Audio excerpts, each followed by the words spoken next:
Hello guys and girls, how's it going? Screezilla here, and I hope you're all well. And you join me today in the Type 90. And, well, this video is partly to show off a relatively decent moment in a game, also partly to basically prove that I'm not cheating, but also to talk about modern tanks. And, well, predominantly it's about talking about modern tanks' fire control systems. And it's something that I feel needs to be adjusted in-game, because currently there's no real main difference between a tank from the 1930s to a tank from the late noughties, sort of 1990 onwards, like the Type 90 here, for instance. Now, the Type 90, of course, was brought into action and brought into the world in 1990, sort of late 80s, early 90s.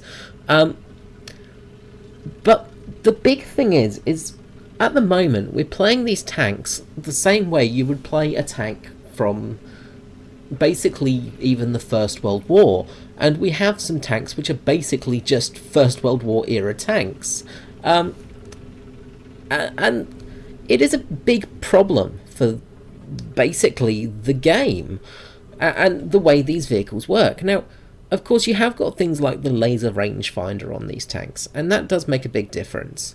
The laser rangefinders do make these tanks a little bit different. They do make them perform a little bit different because they've got faster, more accurate rangefinders, but that's literally it. That's the only thing that is different.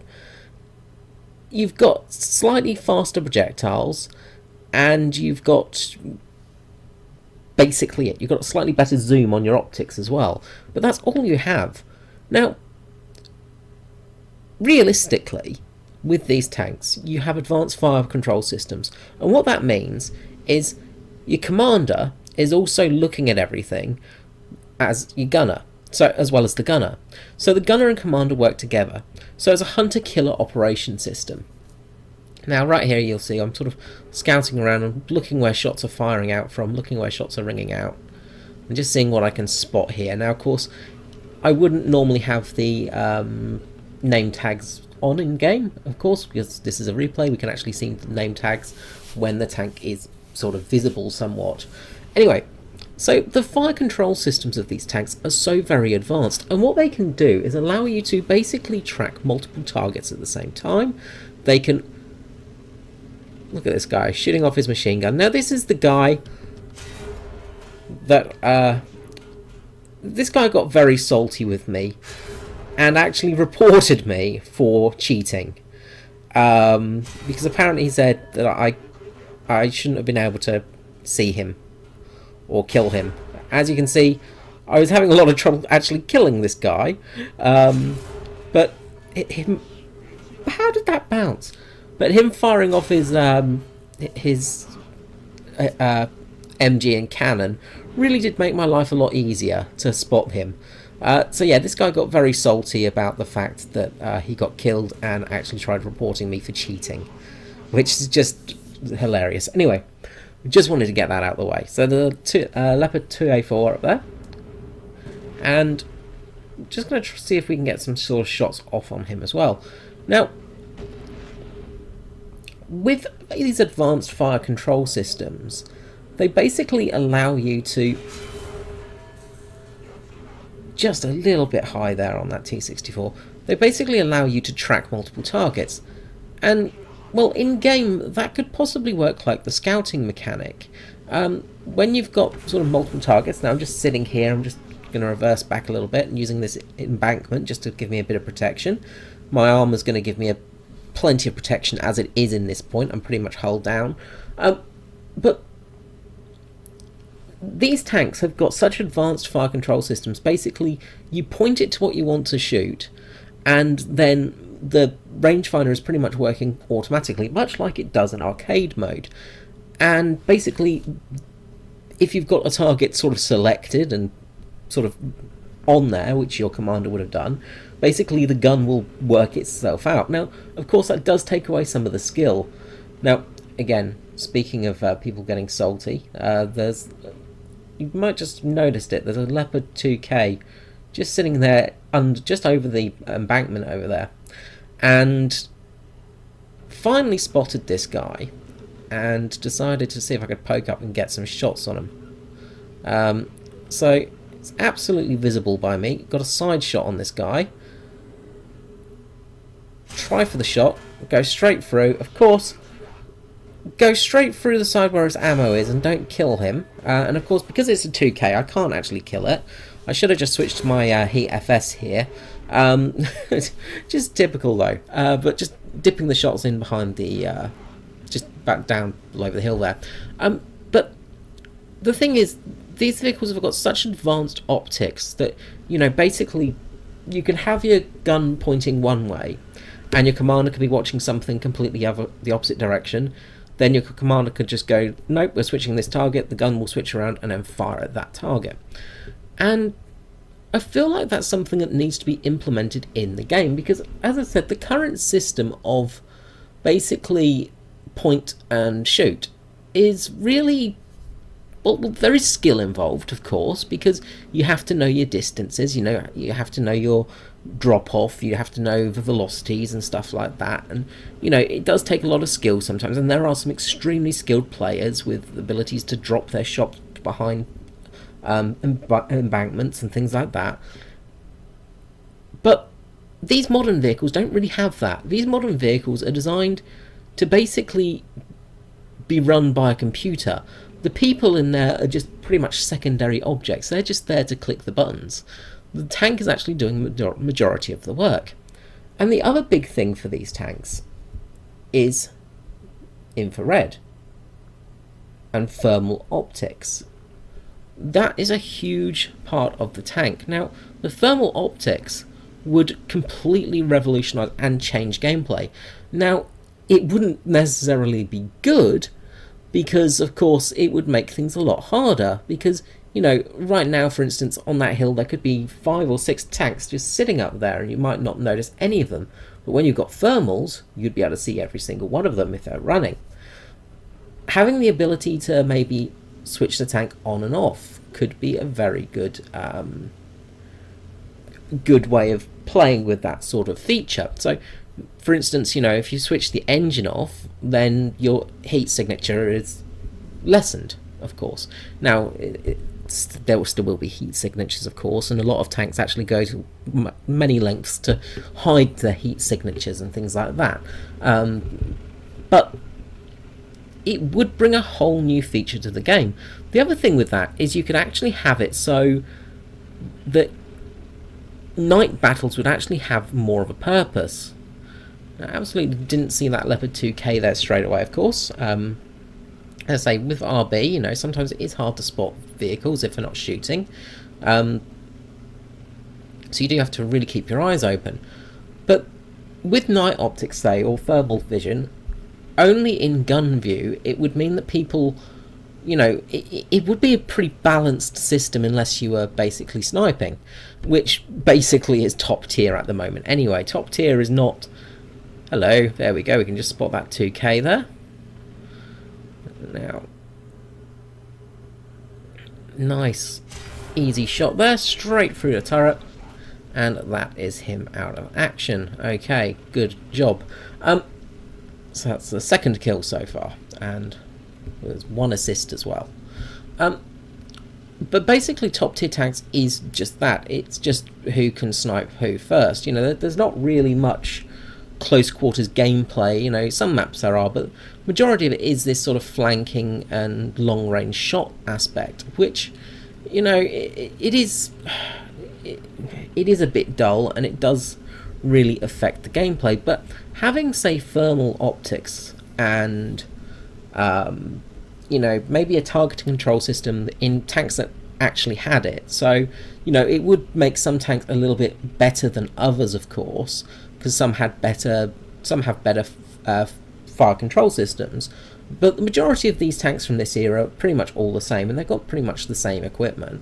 But allowing you to, say, tag like maybe up to 3 targets and be able to see them having that as that fire control system, much like the scouting mechanic, could be a really interesting part of the game.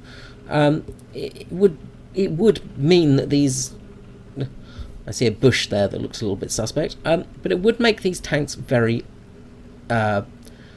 different to play, and it would really change the way that they work.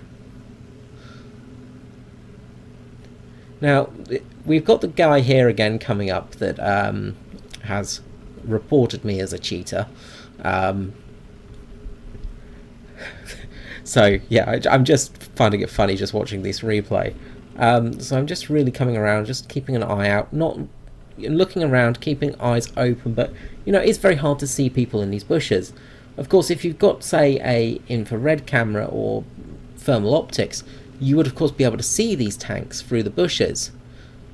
Now, this leopard here, as you can quite plainly see, is pretty easy to spot, and, yeah, Leopard 2K just bounced me on the turret, and luckily I bounced his shot. Well, I didn't bounce it actually, my fuel tank ate it.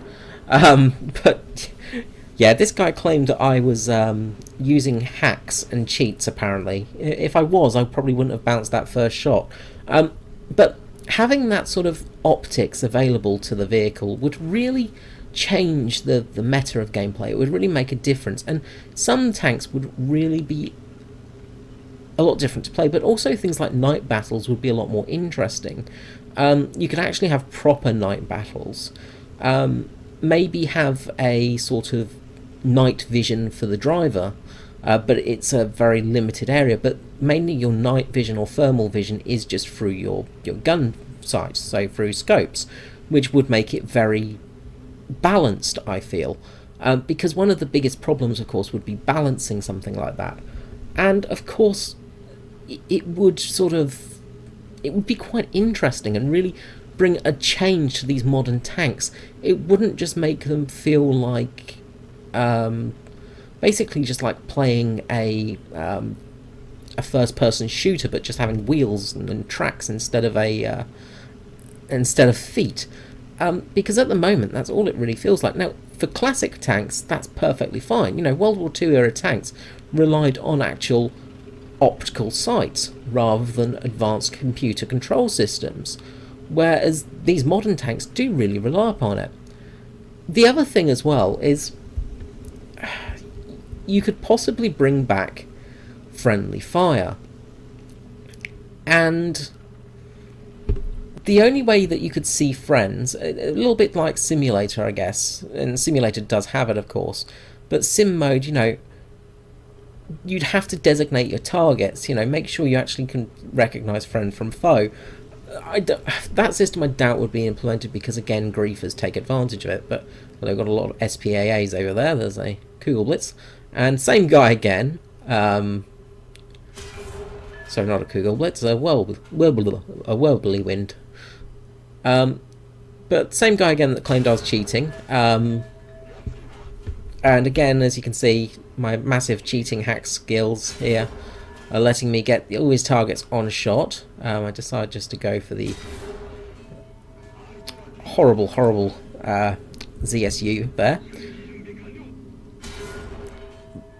But sort of a bit spawn campering here, but unfortunately it's the sort of the way this map works. It really is an awful map design. Now, we're losing this game terribly. I've tried to get around, but the majority of our team, for some unknown reason, are trying to go into C, and I do not know what they're thinking of. But having those more advanced optics would really make for a different way of fighting, I would say, and a different way of actually playing the game, so to say. It would really change the way that tanking would work, and it could really make for an interesting development in the game. There we go, we finally got taken out. We were in a bit of a poor position there. We were pretty much side on, easy to be spotted. So the T-64 there getting its kill. But there needs to be some form of change to the whole modern tank system. It does just feel very, not broken, but just very it doesn't feel very modern. That's the problem. You know, you've got these fast moving tanks with very accurate sort of guns, but no real fire control system. And I think that fire control system could be really something that makes a big difference and actually makes these tanks feel a bit more interesting.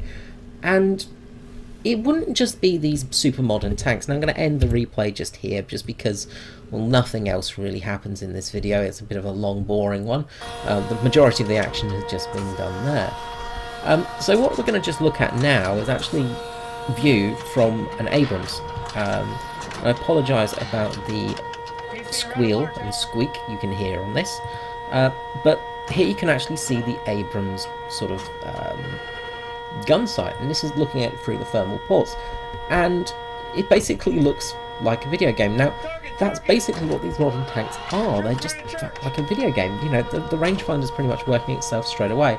It positions itself. It gives you all the plot details. It gives you, not the plot details, all the location details. It gives you everything, all in the basically the. This is the commander's view, of course, not the actual gunner, but all in that sort of viewpoint. And having that in game could be really quite interesting. Now, it would come into effect on things like the AMX-30, for instance. It would have that advanced fire control system. Tanks such as the M48 and M60 would indeed have these fire control systems. Now, the Patton did historically have these control systems fitted to it, and in some other nations they were fitted to it. Things like the Megach would also have them fitted to it. I'm pretty sure there were upgrade packages for the Walker Bulldog as well that had them available, and it could be an unlockable item for it, maybe a research part or something like that, or you could just simply have it for rank 5 or rank 6 vehicles only. You know, it could be, well, I think you'd have to have it for rank 5, of course, because of the premium top tier vehicles. But it would be a really interesting concept, and it would really make a difference to these top tier tanks, which I do really feel are lacking. And you would have an interesting thing with some of the Soviet tanks, for instance, you know, because their fire control systems were a little bit more archaic, so to say. Especially things like the T-62s. They were more mechanical, relied more on mechanics than computerization, but they still had it in there. The Type 74, for instance, you know, you've got the Type 74 with the thermal imaging optics on it. This is the basically one of the later models. It's not the standard. I think it's the Type 74G, if I remember correctly, or I can never remember designations. But you know, you've got the big thermal sensors on the front of these things. You could even have it, for instance, on the sort of mythical Panther 2, which was going to have thermal optics, or well, night vision, basically night vision optics, sort of infrared. I think was it infrared, or was it just night vision? Yeah, infrared. That's one. Yeah, because it has a big infrared bulb on there. But these earlier models wouldn't be as effective, so to say. But it would really make for a very different way of playing, I feel, and it could make for a really interesting change to the gameplay. So let me know what you think in the comments below. Let me know your opinions on this. I'd love to hear from you. Do you think that A, it's needed, or B, that it would actually work in War Thunder? Do you think that it's something that we would actually need? Do you think it would really actually spice up the top tier gameplay? It would make things like smoke a bit less useful, of course, but smoke still has its place. If you're using sort of say the Soviet optics, which were infrared, if memory serves me correctly, then smoke is absolutely effective with that. However, with thermal optics, smoke is no longer as effective. Having the ability to sort of say switch your engine off from the tank, and maybe having that as a counter for being able to be detected by thermal optics. I mean, yes, it wouldn't work in real life as well, but it's kind of a way that sort of people did do things, hiding thermal signatures, things like that. It could be a really interesting sort of strategic thing. Yes, I do feel that it would bring sniping, but very long distances it can be quite hard. So you could actually have, more random bits of crap across the battlefield that actually have thermal heat signatures. So it is hard to see and hard to determine whether it's a tank or not, at the 1,000-meter mark, It could be a really interesting concept. Anyway, stop there before I keep rambling. So let me know in the comments below. I hope you enjoyed this video. If you have, just feel free to give it a like, and feel free to subscribe as well if you'd like to see more content from me. I will be doing some some Twitch streams soon. I'm also doing some commentary actually now on iRacing for a iRacing league for the ASCAR league, the Australian sort of NASCAR iRacing league. I'll be doing some commentary work for them, hopefully, and it'll hopefully continue, which will be fun. So something a little bit different for me, and that's going to just change my schedules a little bit. But I'm going to be trying to do more Twitch streaming, so please feel free to follow me on Twitch if you would like to see some streams, and I will see you all next time. Thank you so much for watching. Bye bye.